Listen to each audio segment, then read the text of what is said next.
अक्सर हम ये शब्द सुनते हैं, अफोर्डेबल हाउसिंग या किफ़ायती घर। लेकिन इसका मतलब क्या सिर्फ एक सस्ता घर है? नहीं, असल में कहानी इससे कहीं ज्यादा पेचीदा है। आइए आज इसी को समझने की कोशिश करते हैं। तो सबसे बड़ा सवाल यही है, आखिर एक घर किफ़ायती बनता कैसे है? और जैसा कि हम देखेंगे, इसका जवाब ना कोई एक सीधा साधा नंबर नहीं है।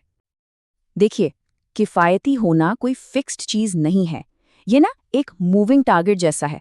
मतलब ये इस बात पे डिपेंड करता है कि किसी की आमदनी कितनी है, वो रह कहाँ रहे हैं, और हाँ, उस शहर में आबादी का दबाव कितना है।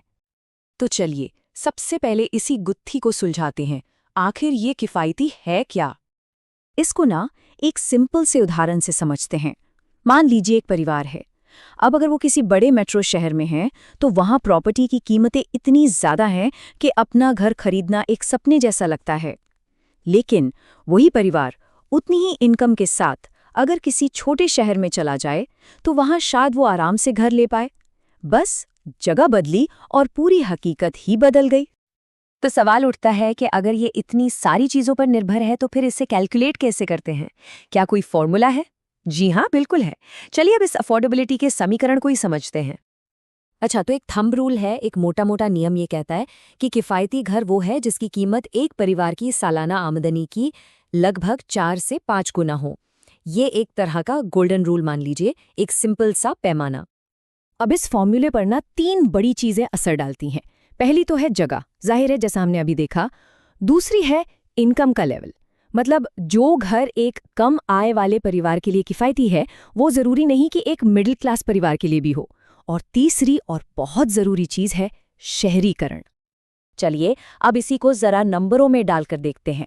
मान लेते हैं एक परिवार है जिसकी सालाना कमाई है 6 लाख रुपए। तो अगर हम अपना वही 4 से 5 गुना वाला गोल्डन रूल लगाएं, तो इस परिवार के लिए एक किफ़ायती घर होगा करीब 24 से 30 लाख रुपए के बीच का। है ना, हिसाब एकदम सीधा है। तो ये तो हो गया हिसाब किताब। लेकिन असली सवाल ये है कि एक आम इंसान और उसके किफ़ायती घर के बीच की जो ये दूरी है, उसे कम कैसे किया जाए?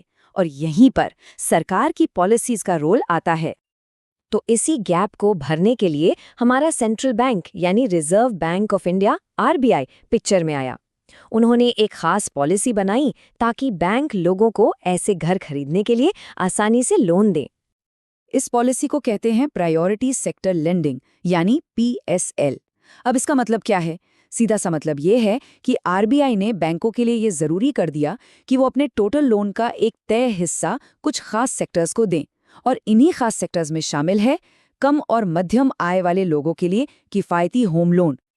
अब जरा इन नंबर्स पर गौर करते हैं। ये आरबीआई की सेट की हुई लिमिट्स हैं। देखिए, बड़े शहरों मतलब मेट्रो में अगर घर की कीमत 45 लाख रुपए तक है, तो उस पर 35 लाख तक का लोन पीएसएल के तहत आएगा।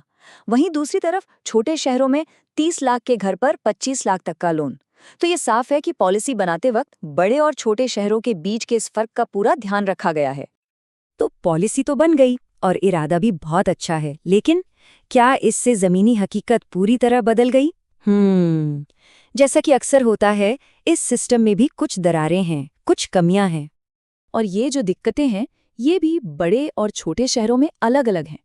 मेट्रो शहरों में प्रॉब्लम क्या है? घर कम है और खरीदने वाले बहुत ज्यादा। नतीजा, कीमतें पहुंच से बाहर।